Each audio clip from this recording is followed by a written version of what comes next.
pledge allegiance to the flag of the United States of America and to the republic for which it stands, one nation, under God, indivisible, with liberty and justice for all.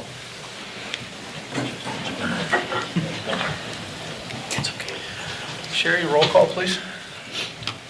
Ermeling, Here. Feeney, Here. Maloney, Here. Sparks, Here. Jean, Here. Zagami, Here. Ziegler. Here. Okay, next item, public comments. Is there anybody in the public that would like to come up and make any comments? Brian?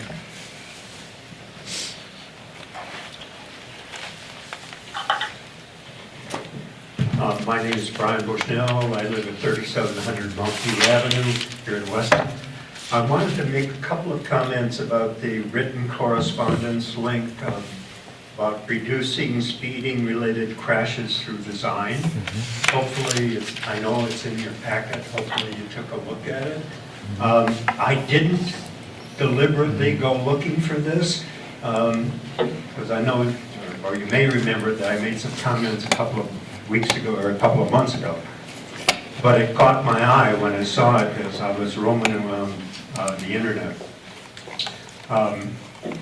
It just seems to me that roads and streets and highways have been designed up to now primarily to move traffic, which encourages speeding, and to my mind threatens people like me that walk and bike.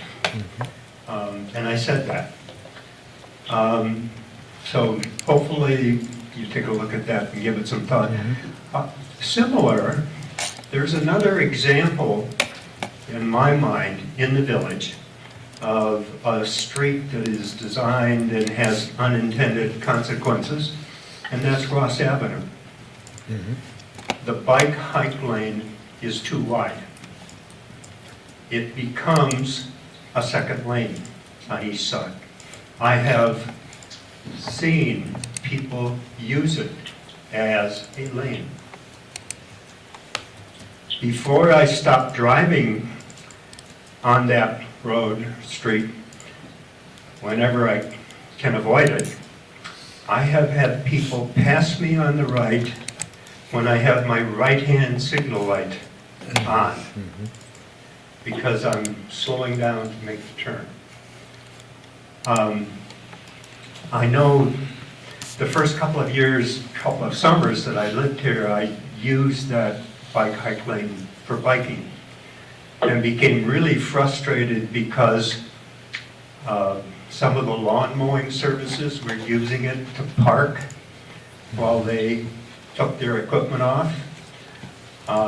Construction companies were parking in that lane for several days as they did roofs or driveways or whatever. And then I know I made some complaints to the PD, and I think it may have been you, Mr. Sparks, that I talked to, and I said, that bike lane is too wide. And you said, actually, the road is too wide. Because if you narrow the bike line, then the regular lane gets wider. And yeah, that makes sense. Just an unintended consequence. So thank you for listening to me. Just a comment. Feet. On both sides. Correct. Yeah. Correct. Yeah. But I've seen it used different ways too. I've seen 3 bikes abreast. Usually younger kids, and they're kind of wobbling around, and I get real nervous when I go by 3 bikes. And I see all kinds of people biking for the wrong direction. Right. Bikes are supposed to follow the rules of the road. People don't follow the rules of the road.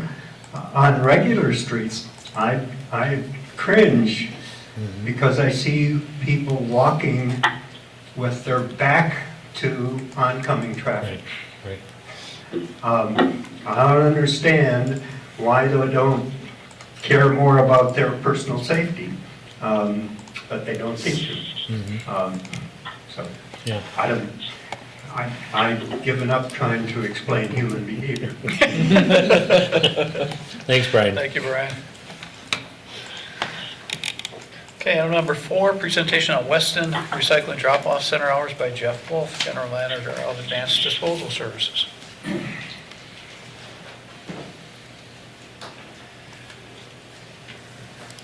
My name's Jeff Wolf, General Manager, Advanced Disposal, right down the street. I got in front of you folks, I believe back in June, July. I think July is when we talked. We asked if we could restrict the hours of the people coming into our site. That was granted, I believe, around September 1st. I'd just like to report out it's went very well.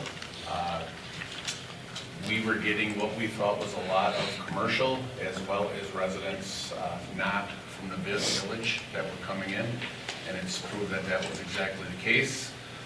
Right now we have about 5 village residents coming in every day, Monday through Friday. We are open the first Saturday of the month.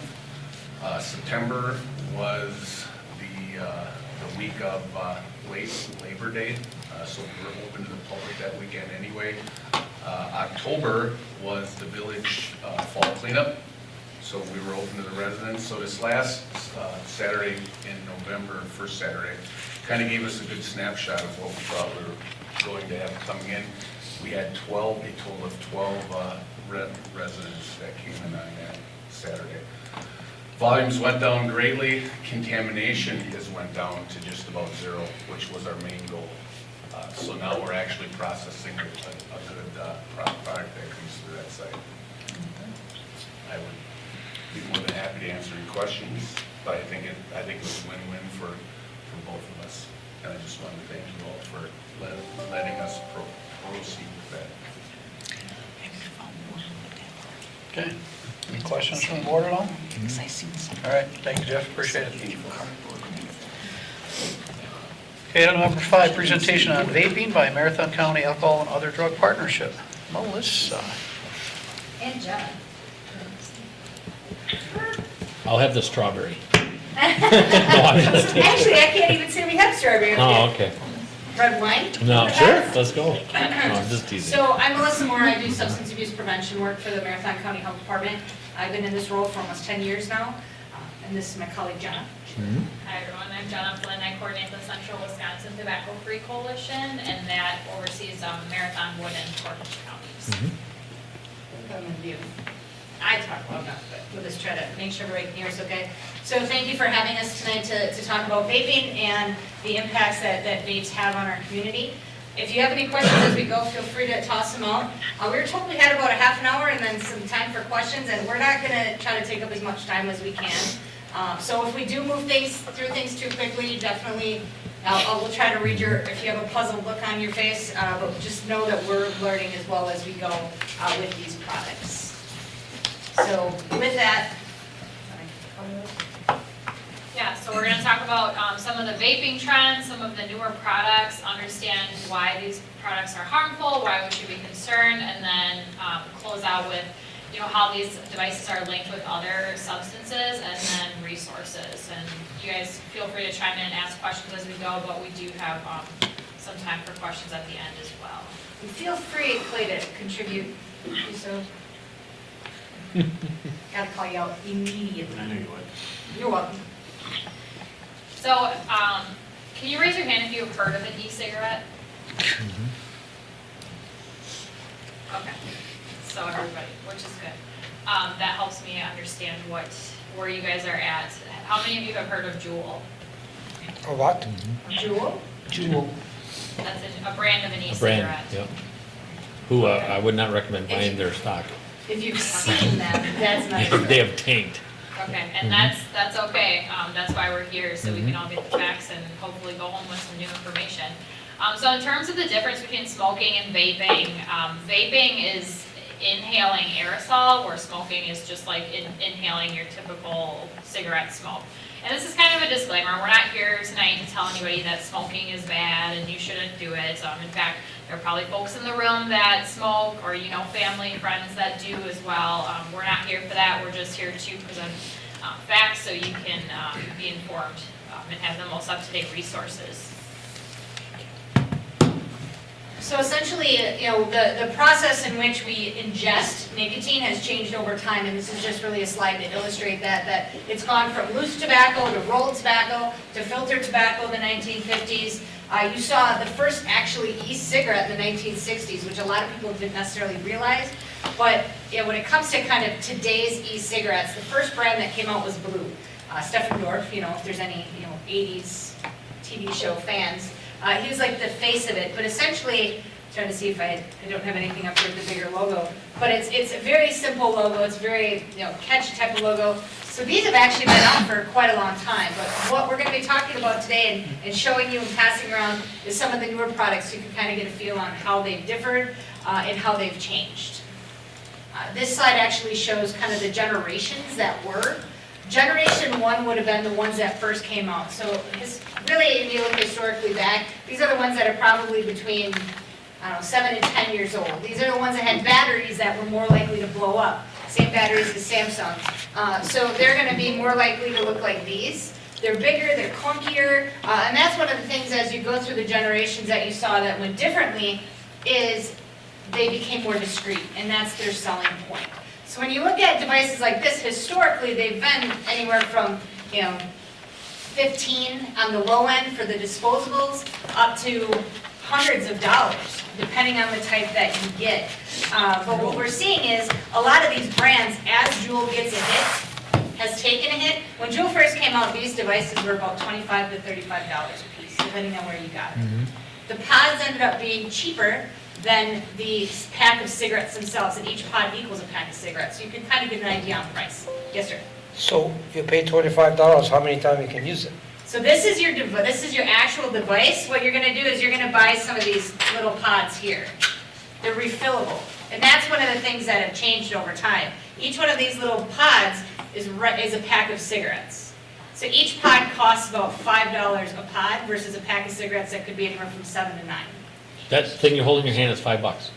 Yes. So you So how put, many are in that Or even container? cheaper. I've seen them even cheaper. Okay, No, So- this is a 4-pack of flavored pods. okay. Okay, so you put that things in your device and use it, what, one time or 10 times? Or? Depends on the user. Technically, there's about, it's considered an auto draw, and Jenna can describe the auto draw probably better than I can.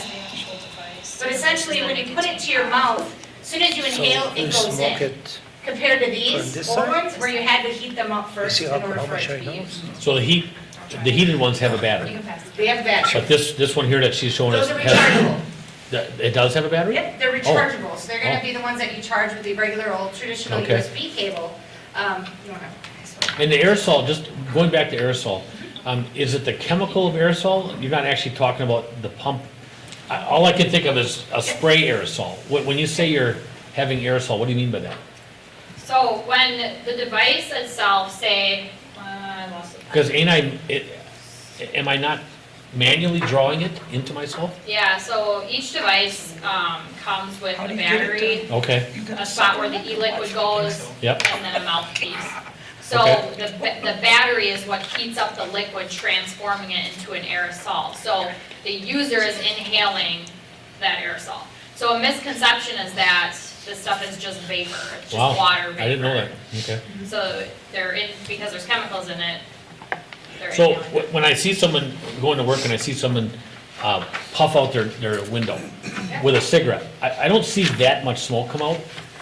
Is the vaping crowd intentionally sucking in as much as they can to put an actual cloud out their window? Because I just see an incredible amount of smoke come out of a window.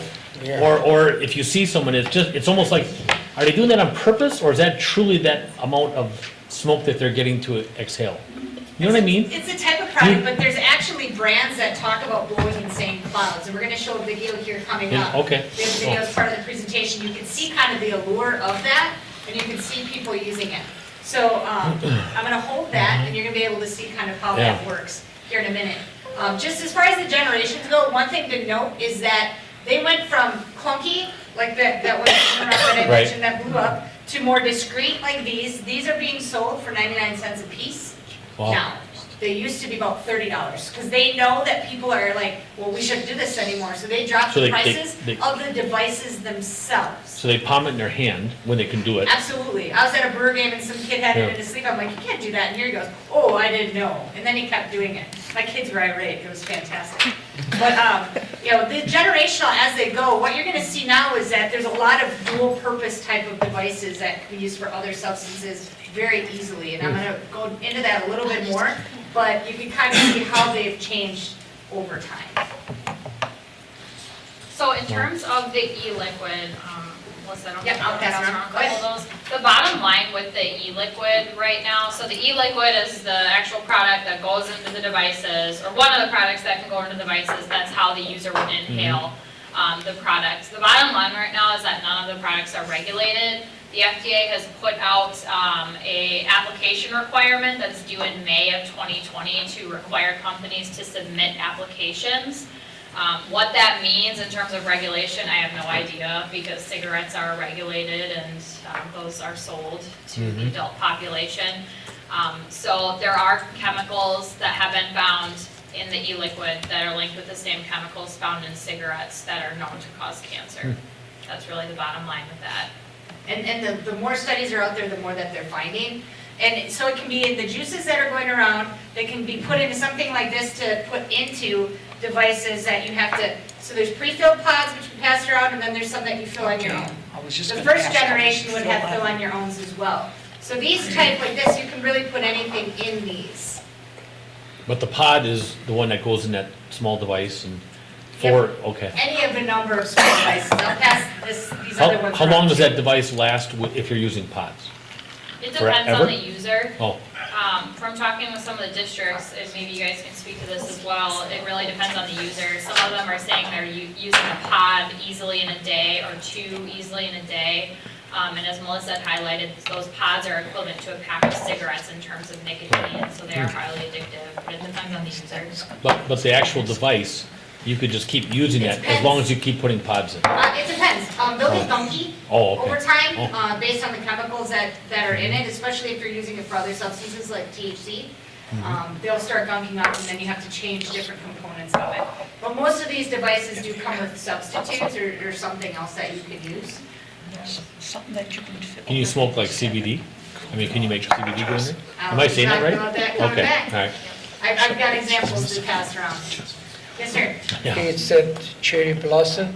Yep. Is that the smell or Looks like taste of it? lipstick, Is like Oh, that? Yeah. it's gonna smell like it and taste like it. I was in a place where they were emitting out the smell of cake, birthday cake, and it smelled super sweet. So you will be able to smell the fragrances from it. One of the pods, this one, actually, I'm gonna pass this one around. You wanna grab it by the black part of it. This one is Orange Dream. You can actually smell it kind of in the bag, so you don't have to touch it. This is just one of the kinds that are out there. They're all very fruity flavored, so even when Jules said we're not gonna make flavors anymore, and now they said they're not gonna do menthol anymore, which is like 60% of their sales, other brands are still doing it. So they could be mango, they could be cherry, they could be, on the picture, you can see hundreds of types of varieties of e-juices that are in. And these are manufactured by the same tobacco company, or these are different company? Variety. So you must push this. Tobacco companies, More traditional cigarettes, when you smoke a cigarette, you get that. Friend switched to e-cigarettes to try to quit traditional smoking. If someone can quit their nicotine use altogether, we should, give them a kudos, whatever works. However, you may not see the benefits until the user completely stops using any substances. For youth, it is more clear that the use actually increases their risk for other cigarette usage later on in life, other substances, and since their brain is still developing, it can have a negative effect. So we brought up who's behind it. Not surprisingly, Big Tobacco has invested in e-cigarettes. So we're gonna go through some of these images, so you guys will have to maybe turn and look through them. they're cool, they're hip, they're, something that's gonna get you the opposite sex attention, I guess, a significant other. So they're all really packaged the same, and the thing of it is that, like I said, Big Tobacco is definitely behind it. You may be able noticed in December of this last year, all has on TV, e-cigarettes can. Over the last month, you've seen 3 different major movie or major TV stations, including Time Warner and CBS, and stations. Yes, okay. So in terms of this saying in relation to e-cigarettes, the companies have led the kids to the water through advertising. They've drank through the flavors, and then they keep coming back for more. Wisconsin, but I will say locally we cannot look at flavors. That has to be something done at the state level. Whereas like California, for example, in San Francisco, they passed a flavor ban, and that's how they can move some of that policy in those other states. So why we should be, it's only related to products that aren't created, aren't sold at a typical retailer, or it's just. Will be good. Did you want the CDC? Oh, no, it's okay. So I guess my takeaway for this is that we're watching, as AOD and prevention people and, centrally, we're watching this information too to try to get out the most up-to-date information in terms of what's happening locally as well. Yep, and the State Department of Health site also lists counties that have been impacted, and Marathon County potentially could contain nicotine as well as other substances. So it's really not a catch-all. But right now, increase in youth that have used e-cigs in high school, but then you look at the middle school, while the rates are lower, the increase is significantly higher. It's almost 300% increase. So this is not something that's just a high school thing. If you have middle schoolers at home. 2019 Youth Risk Behavior Survey data. This is information that was collected as the ever tried e-cigarettes, which was 37%, which is astronomical. And middle school use is 5%, which is a little bit lower. Your typical kid who you would think would gravitate towards substances, it's the kids in AP classes, it's the kids in sports, it's the kids in scholarships, and it's also the kids, with mental health. There's Juul, there's several other devices and products that have caused this. And this video just kind of shows how this got to be.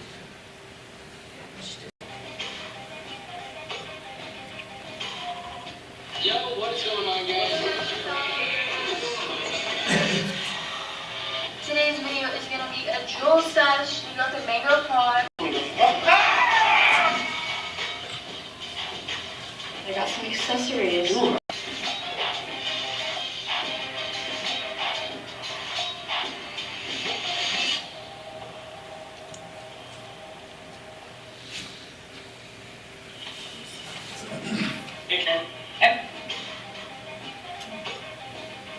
With opiates in their Juul device, you can use it for things like the THC oils. You can dilute methamphetamine into vegetable glycerin and put it in it. So you can really tamper with these. So just because you see a pod doesn't mean that is what you're getting. And all of these are multifaceted. The Juul device itself was created by the same people who created PAX. They actually created PAX first. PAX is the marijuana version of Juul. So it's the same pods, it's the same looking devices. It's just a little bit longer. I think there's a picture on the slide coming up. But down in Milwaukee, they had a kid who brought CBD to school in a device that was similar to one that looks like the travel toothbrush, the little red one, the smoke version.